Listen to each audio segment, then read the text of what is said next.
यो हो इल भन्ने ठाउँ। लगभग 3 घन्टा यात्रा गरेपछि जङ्गलको यात्राबाट यो यस्तो धजै धजा लगाएको ठाउँमा आइपुगेको छु।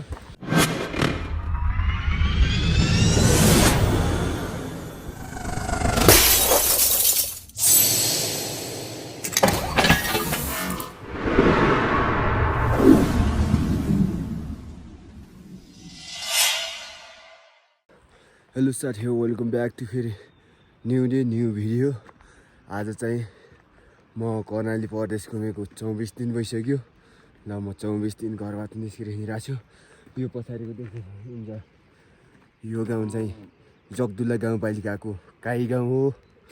र यतातिर हेर्नु पुरै यो हिउँ हो।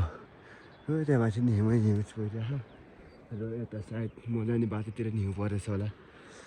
यो गाउँबाट यो गाउँलाई आज बाई बाई भन्दै म मुटकी चुलातिर जाँदैछु। अहिले लगभग 3 घन्टा यात्रा गरेपछि जङ्गलको यात्राबाट यो यस्तो धजै धजा लगाएको ठाउँमा आइपुगेको छु। मलाई थाहा छैन म मुटकी चुलातिर लागेँ भनेको कता लागेँ। यो 3 घन्टा भइसक्यो, एकजना मान्छे नि भेटिन्न अनि केही पनि भेटिन्न। यो बाटो चाहिँ अलिअलि छ, यस्तो बाटोहरू, यस्तै बाटो पक्कै भने आशा छ गाउँमा त पक्कै पनि जान्छ। त्यही भएर गाउँतिर पुगिन्छ भनेर म यो बाटो हिँडिरहेको छु। पहाड हेर्नु, कालो पहाड छ माथि, हुस्सो लागेको छ। त्यो माथि टपमा हिउँ परेछ, यो भिर। अनि म चाहिँ आएको यता साइडबाट हो, यो माथि साइडतिरबाट यता त्यस्तो घुम्दै यहाँ आइसकेको छु। किनकि अहिले मैले यहाँ चाहिँ यो टुपीलाई स्कार्फ बनाएर लगाइसकेको छु। किनकि मेरो यो च्याटबिट चिसोको कारण यो नाकबाट, यतापट्टिको नाकबाट चाहिँ तपाईँको रगत, यो मसिना नसाहरू फुटेर रगत बगिसकेको थियो। त्यही भएर नाक चाहिँ एकदम तताइरहेको छ। आई होप सायद म 1-2 घन्टामा गाउँ भेटाउँछु होला। बाटो चाहिँ भेटिसकेको छ। यो एउटा यो अलिक पुरानो, पहिला मान्छे हिँड्दो रहेछ सायद यो बाटोमा। अब यतातिर त बाटो नभए त आएर जङ्गल हिँड्नु पऱ्यो कि। यो झरना पनि हेर्न सानो छ तर लास्ट ऊ छ कि माथिसम्म। उही माथि उतै यो रुखको जङ्गल छ यहाँ माथिबाट। ल साथी, म चाहिँ अहिले काई गाउँ भनेको यो डाँडा भन्दा नि अग्लो डाँडा भन्दा नि उतापट्टि पर्छ। म चाहिँ यो साइडबाट आएको, यताबाट। अनि यताबाट नि यो पुरै यो डाँडाहरूलाई फनक्कै नागेर घुमेर आउन पर्ने रहेछ। अनि म जङ्गल हराउँदै भयो भने जो सर्टकट बाटो म यहाँ आइपुगिसकेको छु।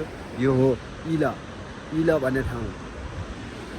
ल साथी, आज चाहिँ डोल्पाभित्र हिँड्न लागेको पनि जम्मा 6 दिन भयो है, जम्मा 6 दिन। अनि आज चाहिँ म आएको यो माथिको यो पुरै हुसु लागेको भन्दा नि अझै माथि त्यो 2टा डाँडा काटेर आएको। म आउने बेला बिच बाटोमा पनि देखिहाल्नु भयो। 4-5 घन्टा हिँड्दा पनि त्यहाँ उनी गाउँ नै भेट्दै थिएन कि। गाउँ नभेटेको म त कहाँ हरायो भन्ने लागिरहेको थियो। तर धेरै समय पछाडि धैर्य गरेर खोला एक न एक ठाउँ पुग्छ होला भन्ने आशाले खोल हिँडेको। तर म इल भन्ने ठाउँमा आइपुगेको थिएँ।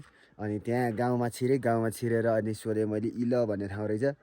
अनि मैले सोधेँ त्यहाँ, अनि कतै खाना खान पाइन्छ कि नै भने। अनि त्यहाँ त तल पाइन्छ भनेपछि म त्यहाँ तल आएर होटेल सोधेँ, खाना खाने ठाउँ होटेल छ कि नै भने। त्यहाँ छैन भनेपछि त्यहाँ एउटा खाजा पसल रहेछ। अनि त्यहाँ खाजा खाएँ, अनि रेड बुलहरू खाएँ। अनि म त्यहाँदेखि